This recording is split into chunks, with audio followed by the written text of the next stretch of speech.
حضرت شیخ فخر جہاں دہلوی رحمۃ اللہ علیہ بہت بڑے صوفی بزرگ گزرے ہیں۔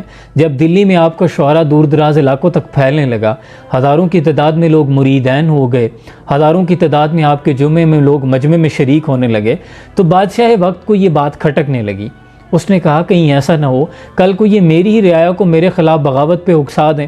اس نے ایک سازش ترتیب دی۔ اس نے بدنام زمانہ دلی کی جو طوائف تھی اس کو کہا کہ تم ان کے مجمع میں جا کے کچھ اس طرح کی اداکاری کرو کہ ان کے کردار پہ الزام لگ جائے، معاذ اللہ ان پہ لوگ انگلیاں اٹھانے لگیں، اور ہمارے لوگ بھی ایسے ہیں بہت جلد یقین کر لیتے ہیں۔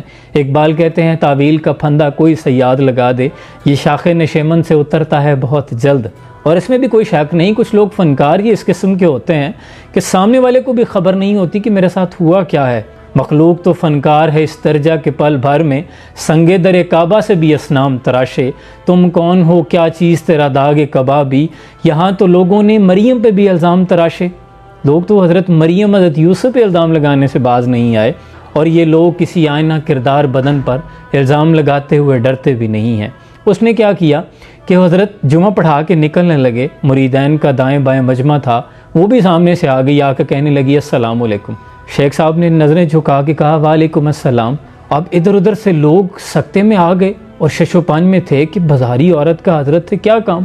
پھر وہ باتیں ایسے کرنے لگی جیسے بڑی جان پہچان ہو، کیا حال ہے، طبیعت کیسی ہے، آپ کے پٹھے میں درد تھا، اس کا اب کیا حال ہے۔ آپ خاموشی سے سنتے رہے۔ اس نے کچھ کھوٹے سکے نکالے اور کہنے لگی شیخ صاحب کل آپ میرے پاس آئے تھے، کھوٹے سکے دے آئے ہیں، میں نے کچھ سامان لینا تھا تو یہ تو کھوٹے نکلے۔ آپ خاموشی سے دیکھتے رہے، اور ارد گرد جو مریدین تھے سارے پکے نہیں ہوتے، کچھ کچے پکے بھی ہوتے ہیں۔ بڑی جلدی ہم کسی سے محبت بھی کرتے ہوں تو پھر بھی ہم لوگوں کی باتوں میں آ جاتے ہیں۔ جب کسی کے ساتھ محبت کریں تو پھر یقین کامل بھی رکھا کریں۔ ان کے دل میں یہ ابہام پیدا ہونے لگے کہ ہاں یار کبھی شیخ صاحب سے پوچھا تو نہیں کہ رات کو کہاں ہوتے ہیں۔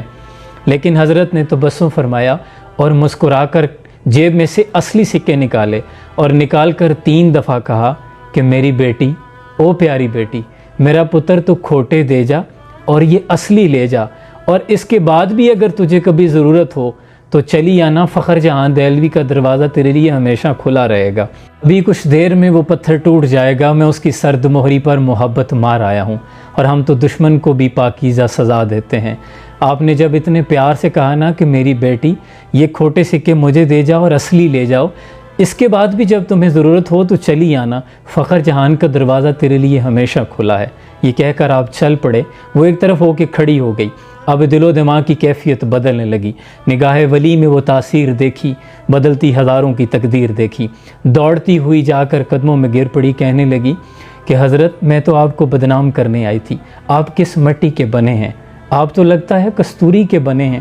میں آپ کے کردار پہ الزام لگانے آئی تھی، آپ کو لوگوں کی نظروں میں گرانے آئی تھی، اور سارا زمانہ جانتا ہے میں زمانے کی زدگاری ہوئی ہوں۔ مجھے کبھی اپنوں نے بھی گلے نہیں لگایا، اس کی آنکھوں میں آنسو تھے۔ کہنے لگی مجھے آج تک کبھی کسی نے بیٹی کہہ کے نہیں پکارا، جس نے دیکھا میلی نگاہ سے دیکھا۔ آپ نے گناہوں میں لتھڑی ہوئی کو بیٹی کہہ کے گلے لگا لیا، اور یہ کہہ کر اٹھ کھڑی ہوئی، سر کو ڈھانپا دوپٹے کے ساتھ، اور کہنے لگی کہ دلی والو دیکھنا، اب میں تمہیں بتاؤں گی فخر جہان دہلوی کی بیٹی کس طرح کی ہوتی ہے، کس کردار کی مالک ہوتی ہے۔ اب دل و دماغ میں ایمان کی روشنی اتر آئی تھی، اور کہنے لگی خبردار آج کے بعد میرے کوٹھے کی طرف مت آنا، میں نے اسے اللہ کا گھر بنا دیا ہے، مسجد بنانے کی نیت کر لی ہے، اب رہتی دنیا تک وہاں اللہ اور اس کے رسول کی باتیں ہوا کریں گی۔ تر دامنی پہ شیخ ہماری نہ جائیو، دامن نہ چھوڑ دیں تو فرشتے وضو کریں، اور عقل والوں کے نصیبوں میں کہاں ذوق جنوں، عشق والے ہیں جو ہر چیز لٹا دیتے ہیں، اللہ اللہ کیے جانے سے جو اللہ نہ ملے، اللہ والے ہیں جو اللہ سے ملا دیتے ہیں۔ اپنا بہت سا خیال رکھیے، جزاکم اللہ خیرا۔